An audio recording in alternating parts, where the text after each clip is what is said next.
Hello there, I'm Ludwig and this is SQL Bootcamp Online, the 2-minute SQL series where I am addressing the most common issues and questions regarding SQL Server and Azure. Now in today's episode, I'm going to address the question how to check the status of your SQL Server services. Now whenever you are sitting in front of a machine or just connecting to the server, you may want to start troubleshooting your whatever issue is there, but before you'll take any step, you need to check whether the services that you will be troubleshooting are running or not. So without further ado, let's get straight to it. So what we want to do right now is I do have the Windows 10 machine here because in the other episode of this YouTube channel, we do have the separate video on how to install the SQL Server on Windows 10, because this is one of the most commonly asked questions right now by the junior DBAs who want to start their journey into the data engineering world and data administration. So don't forget to subscribe in order to get notified about those videos as well. So what I want to do right now is I want to start I want to display the list of all of the services that I have on this YouTube channel. So what I want to do, not the YouTube channel, but on this on this particular machine. So what I'll do is I'll go to start and I'll start typing SQL Server Configuration Manager. Now, SQL Server Configuration Manager was called like that till SQL Server 2014, and then Microsoft started using the server version in the name. So you cannot just type SQL Server Configuration Manager right now. Even if you are used to that, you need to type in SQL Server Version Configuration Manager, which in my case is SQL Server 19.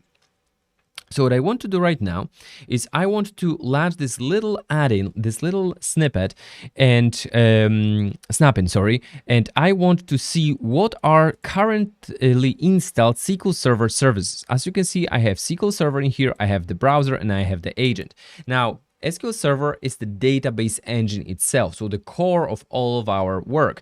Now, on top of that, we do have the SQL Server Agent, which is basically the tool that will allow us to automate everything, so to launch our jobs, the job steps, to notify operators, to send emails, and so on and so forth. But in the in between those two, I do have the SQL Server Browser. Now, browser is basically like the policeman in the middle of crossroads. So basically, the browser will navigate us between different. It will navigate us between different services, between different instances if I had multiple, and I also have a separate video on that, how to install multiple instances of SQL Server on one machine. So if you are interested in that, check out this video as well. So as you can see right now, I do have SQL Server which is running right now, and I do have SQL Server Agent which is stopped, and the start mode of this SQL Server Agent is set to manual. It means that every single time I will reboot my SQL Server, and every single time I'll reboot my Windows, SQL Server Agent will not start automatically. So if I wanted to change that setting, I would have to go to the properties of SQL Server Agent and say that I want to change the start mode from manual to automatic, just like that. All right. So if that will be the case, again, you can see that it is being set to automatic, but that's not the issue here. If I wanted to troubleshoot my SQL Server Agent, for example, I still need to start that service, and only after that, after this service will get the status of running, I will be able to have all of my jobs being executed and so on and so forth. But please note one very important thing. When it comes to SQL Server or the SQL Server Configuration Manager, to those, all of those, let me just take a quick look in here whether I can add a snap. No, not like this.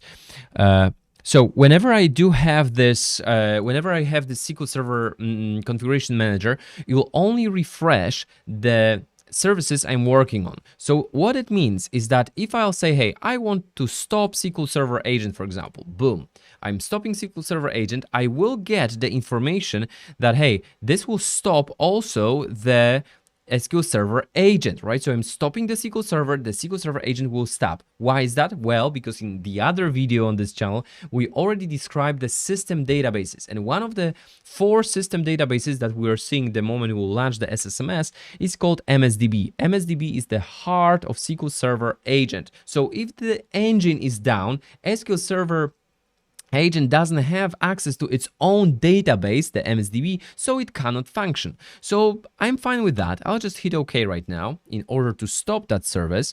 MS SQL Server will get stopped, and then please note what will happen on my SQL Server Agent service in here. As you can see, this status in here still says that it is running. Now, don't get fooled, because the thing is that this little tool in here, as I said, it will only refresh the services that you're performing any actions on. So since I performed an action on MS SQL Server, the status of that particular service was refreshed, but the SQL Server Agent status, agent service status was not refreshed. So what I need to do is I need to manually hit refresh in here.